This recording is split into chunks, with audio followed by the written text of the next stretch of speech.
Welcome to Empowering Plans, a show dedicated to identifying waste and undue expense in the health benefits industry, discovering ways to maximize benefits while minimizing costs, and empowering employers, administrators, and consultants to emphasize, once again, the benefit in benefit plan. Today's episode is brought to you by the Phia Group, empowering plans since 1999.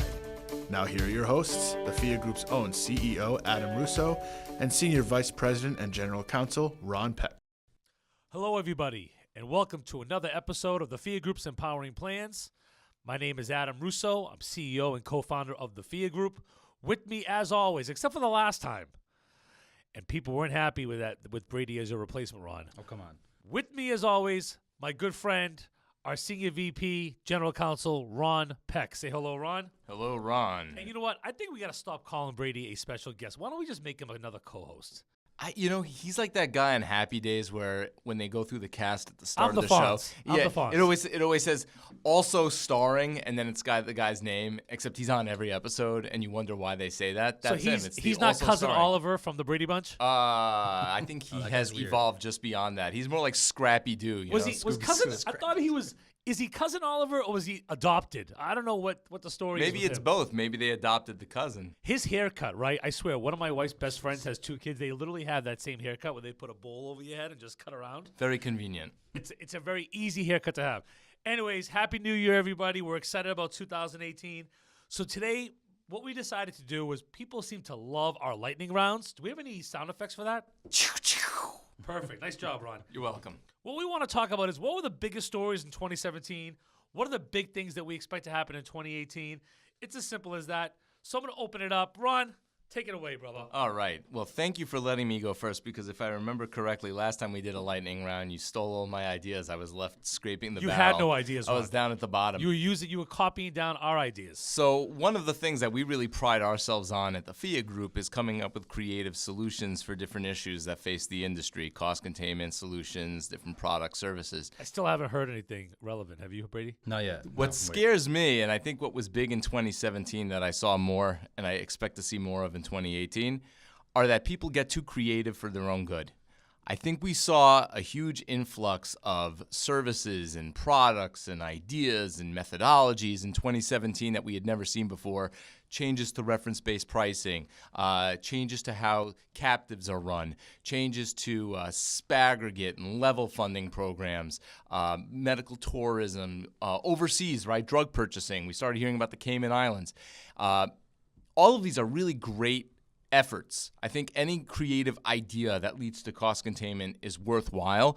The problem was it was in execution. That, to me, was one of the biggest things I saw in 2017, was that these creative ideas were popping up, but people weren't doing their homework, revising the plan document, doing the necessary implementation before they put them into effect. All right, so you're not saying go back to basics. You're saying to keep those innovative ideas, Absolutely. but now have proper implementation. That's it. So you're saying 2018, ...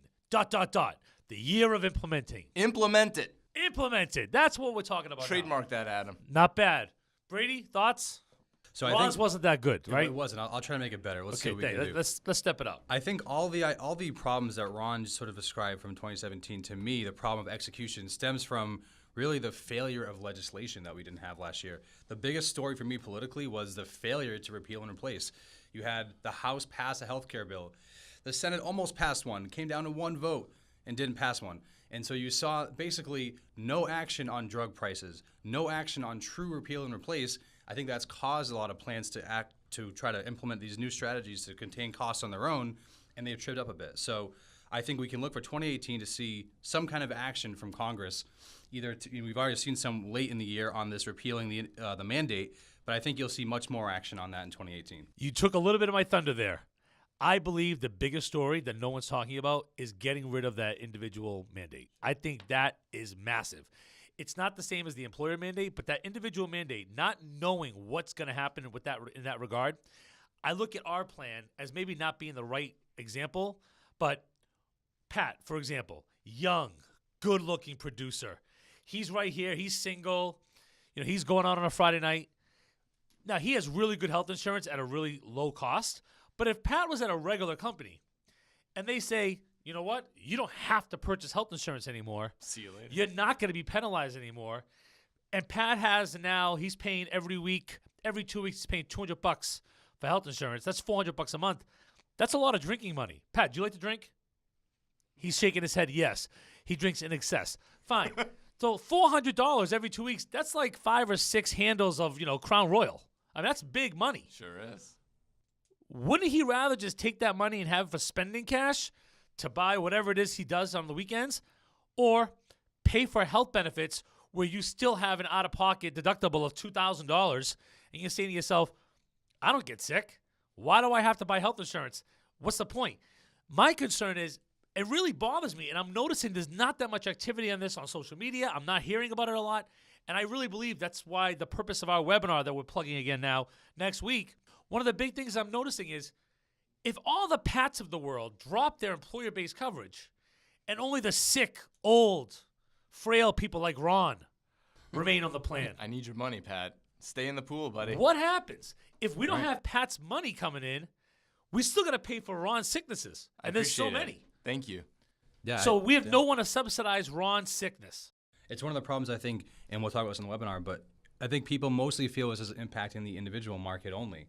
And they're not saying that the same problems that are going to plague them could potentially impact the employer market too. You know what's interesting, and this actually leads me to another one of the topics for 2017 that I wanted to bring up, was I think in general, just a complete lack of understanding of what health insurance is, what health benefit plans are, and confusing them with the term health care. I know I wrote an article, I saw some posts, Dave Chase at one point, Dave Contoro, a lot of people on LinkedIn are posting about how routinely people in business, in media, and most importantly in politics keep confusing the word health care and health insurance, where people seem to think that a health care is equivalent to health insurance, whereas health care is the actual provision of health care, treating somebody. Health insurance is the product that you're talking about, Adam. And the problem is because people don't understand that health insurance is just like any other type of insurance, and it relies on healthy people pumping money into the risk pool in order to spread the risk so that you can bear the risk of those few who are sick or require more care. Because people don't understand that's what health insurance is. It is insurance. They don't look at how this is going to impact it. They think, well, healthcare is a right. It's going to happen no matter what. It's almost hoping for the best. And I think that when people start to appreciate that health insurance is no different than any other type of insurance, it's business. And the only way you're going to be able to pay for health care is by having a healthy health insurance market, whether it's self-funded or fully insured. Until people appreciate that, they won't understand how something like the individual mandate going away is going to impact the bigger picture. So we've seen two things so far. One is 2018, the year of politics. One is 2018, the year of implementation. One is 2018, the year of just getting smarter. That's it. I look at it as 2018 potentially being the year of getting back to basics. And why do I bring that up? For the past couple months, we've spent a lot of time here at Phia breaking down what is it that we actually do. And it's funny when we talk about, our services and all that, empowering plans and subrogation and cost containment and all these big things. At the end of the day, if I was Pat and I'm a single guy at a bar on a Friday night and somebody walks up to me, right? This beautiful girl walks up to me and says, "Oh, what's your name?" My name's Pat Santos. "What do you do, Pat?"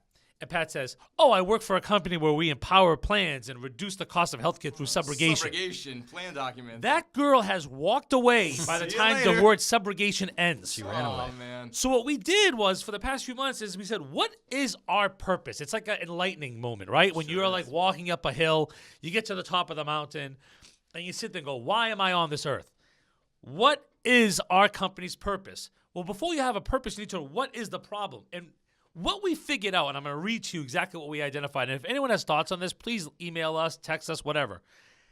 The problem, healthcare costs too much, and the price continues to increase. Employers are faced to offset the costs on employees through higher copays and deductibles. That's the problem. They can't just eliminate insurance because there is an employer mandate, but employers are forced to offset those costs. They're saying, we're not going to pay it, so Pat, you're going to pay for these costs. Higher copays, higher out-of-pocket deductibles, etc.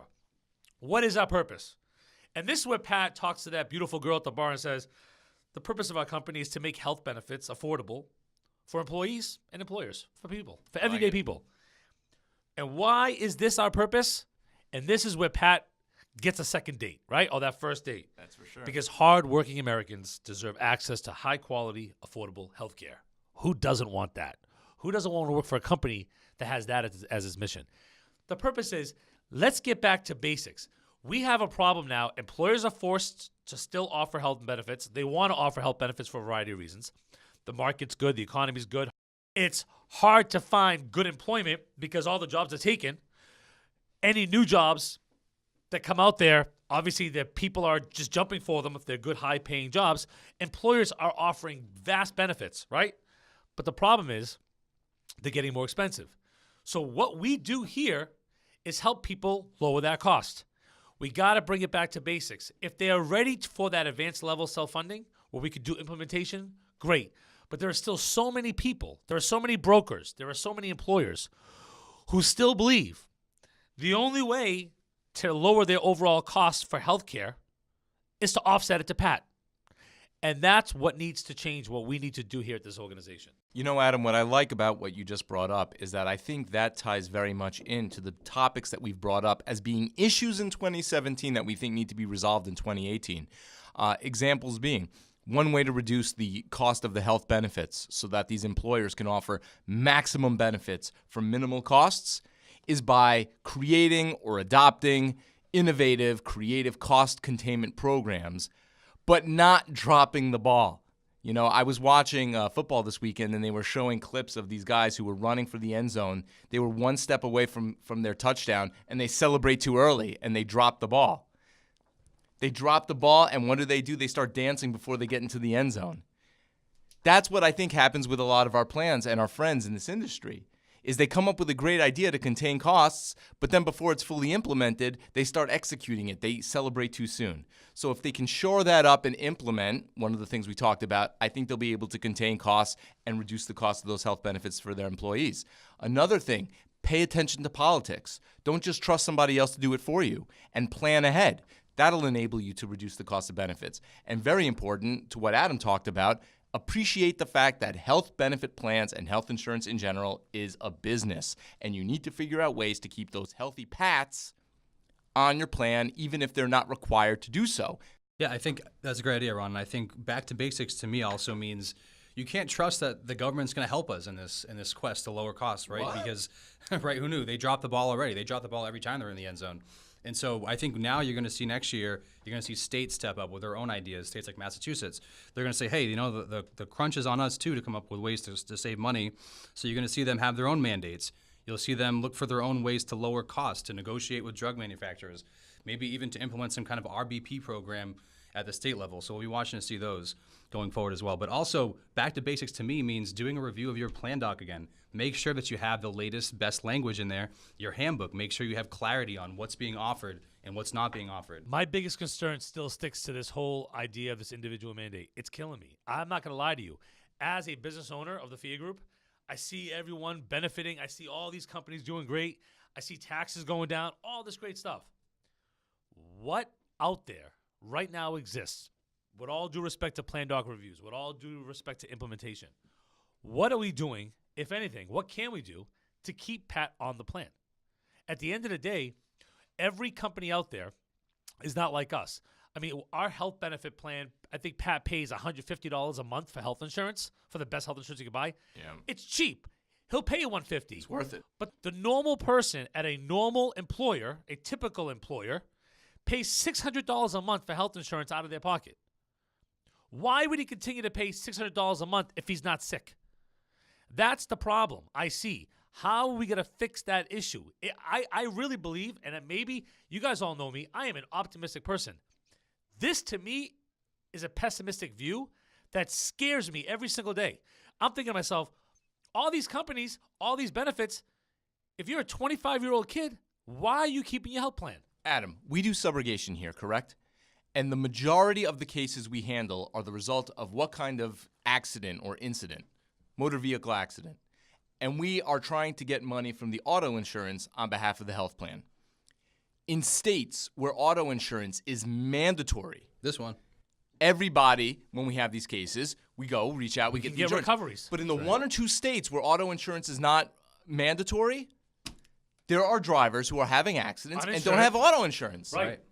So if you're not required to buy auto insurance, you don't buy auto insurance. Maybe because in your head you think, I'm a good driver, I'll never need it. Or you just can't afford it. So if Too you take expensive. that example and apply it now to health insurance, what's the difference? God, let's be There's honest. no There are difference. people with $1,000 iPhones that complain that they can't afford $200 health insurance, but they have a $1,000 iPhone. They have a package where they're paying $100 a month for all the unlimited data ability on their phone, so they can text and do all the other stuff, but they can't spend money for health insurance. So here's the answer. It's a cost-benefit analysis, right? They know that they need that phone because they use it every day.